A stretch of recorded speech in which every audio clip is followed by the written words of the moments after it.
আসাও তোমরা সবাই তোমাদের লাভি বাফার কথা কি কব বুঝছো মানে জীবনে শান্তি বলতে কিছু নাই বুঝছো দুপুর বেলা আমার দুই বান্ধবী আইছে কইছে আমারে বাড়ি চল খাওয়া নাই ঘুম নাই গোসল নাই অমনে করেই চলে গেছি আর আমার বান্ধবী কি কয় আমি কই কি গোসল করে খায় দেয় ধীরে সুস্থে রিল্যাক্সে যাই আমার বান্ধবী কইছে কি আরে শীতের দিন 4-5 দিন গোসল না করলেও কিছু হবি না নে চল তো 4-5 কেজি পারফিউম মেরে নেব নে আর আমি যে একটা বেডি মানুষ আমার কি ইজ্জত বলতে কিছু আছে দেখিছাও আমাক সারাটা জীবন এই রিকশালাম আমার পাশে বসাইলো আমি মনে হয় আর জীবনে আর আমার এই অধিকার নাই যে আমি একটু পিছনে বসবো তো যাই হোক বান্ধবীর বাসায় এসে বক্সটা সাইডে টাইম পাই নাই আর এই দেখো লাফালাফি শুরু আর ঘরের অবস্থা দেখিছাও কি করেছে আর রাইরে লাফালাফি রে বোন তোমরা আমার এই ভিডিও দেখে আমাকে পাগল কবে পারো সরি গাইজ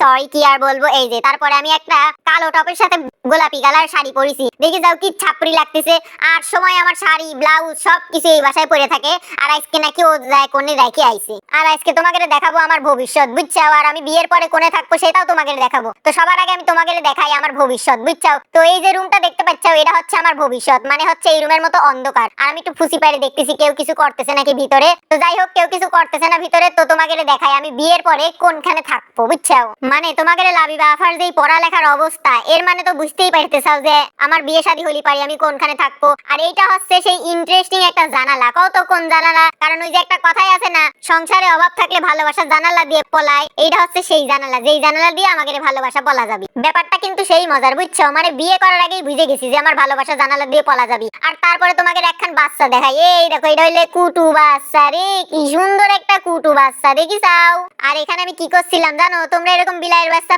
পাইবে না শুধু আমার কাছেই পাইবে আমি যেরকম কিউট আমার বিড়ালের বাচ্চাটাও কিউট বুঝলে দেখিছাও বিড়ালের বাচ্চাটা কি সুন্দর করে চাই আসিল কিন্তু আমার মুখের ভিতর থাবা মেরে দিবি ওই দেখো আরে বিড়ালের বাচ্চা বুঝলাম আমার চেহারা সুন্দর না তাই বলে কি তুই থাবা মেরে দিবি এত পচাকে তুই যা তো কার কোলেই নেব না আর এই যে আরেকটা কুটু বাচ্চা পাই গেছি দেখিছাও কি কিউট বাচ্চা